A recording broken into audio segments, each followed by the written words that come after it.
الحمد لله رب العالمين والصلاة والسلام على سيد الأنبياء والمرسلين وعلى آله وأصحابه أجمعين أما بعد فأعوذ بالله من الشيطان الرجيم بسم الله الرحمن الرحيم قال الله تبارك وتعالى في القرآن الكريم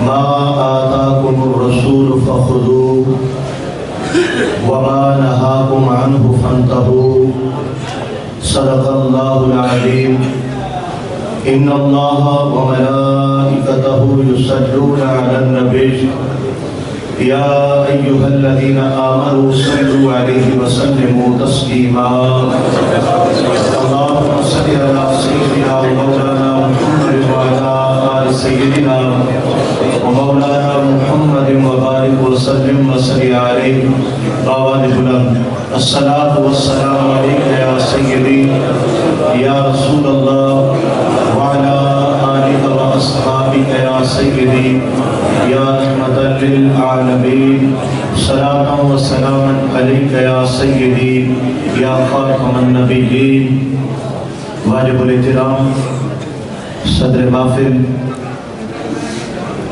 جگر گوشہ پیر بھولوی لنپال پیر طریقت رابر شریعت حضور قبلہ صاحبزادہ پیر میاں محمد ضیاء اللہ نقشبندی بھولوی صاحب دعوت برکاتم القدسیہ اسٹیج پہ تشریف فرما معزز محترم علماء ذیشان سالانہ عرس پاک کی تقریب سعید میں حاضر دور و نزدیک سے آئے ہوئے میرے بہت محترم پیر بھائی حضرات سامعین کرام اللہ تعالیٰ جل شانہ کا لاکھ لاکھ فضل و احسان زندگی میں ایک بار پھر آستان عالیہ بھوج شریف کے اس سالانہ عرس پاک کی نورانی محفل میں حاضری کی سعادت بخشی خالق کائنات ہماری حاضری اپنی بارگاہ میں قبول و منظور فرمائے مغرب ہونے میں نہایت مختصر وقت باقی ہے اور ان چند گھڑیوں میں میں کچھ اپنے پیارے آقا نبی کریم علیہ السلام کی شریعت مطہرہ کے حوالے سے چند باتیں گوش گزار کرنے کی سعادت حاصل کروں گا اللہ پاک سمجھ عطا فرمائے عمل کا جذبہ نصیب فرمائے پہلے آیت کریمہ کے تلاوت کردہ الفاظ کا ترجمہ سماعت فرمانے ہمارے محبوب صلی اللہ علیہ وآلہ وسلم تمہیں جو حکم عطا فرمائے تم اس کو بجا لاؤ اور میرے محبوب علیہ السلام تمہیں جس کام سے روکے اس کام سے رک جاؤ مسلمان کے لیے اللہ اور اس کے رسول صلی اللہ علیہ وسلم کی ذات پر ایمان لانے کے بعد سب سے اہم فرض شریعت مطہرہ کی پابندی ہے آج تک تاریخ اسلام میں رب کائنات نے جتنی ہستیوں کو مقام اور مرتبہ بخشا ہے وہ شریعت مطہرہ کی پابندی کی وجہ سے عطا فرمایا ہے سامعین محترم ہم نے ایک خوبصورت نام سنا ہے اللہ کے ولی اولیاء کرام محبوبان خدا اللہ پاک کے پیارے بندے جن کو ہم اولیاء کے نام سے یاد کرتے ہیں ذہن میں سوال پیدا ہوتا ہے ان کو مقام کیسے ملا انہوں نے مرتبہ کیسے پایا ان کو میرے رب نے اونچی شانیں کس طرح سے عطا فرمائی اگر ان کی مبارک زندگیوں کا مطالعہ کیا جائے ان کے شب و روز کو پڑھا جائے ان کی عادات و اطوار کو دیکھا جائے اور ان کے طور طریقے دیکھے جائے تو یہ بات ہر مسلمان پر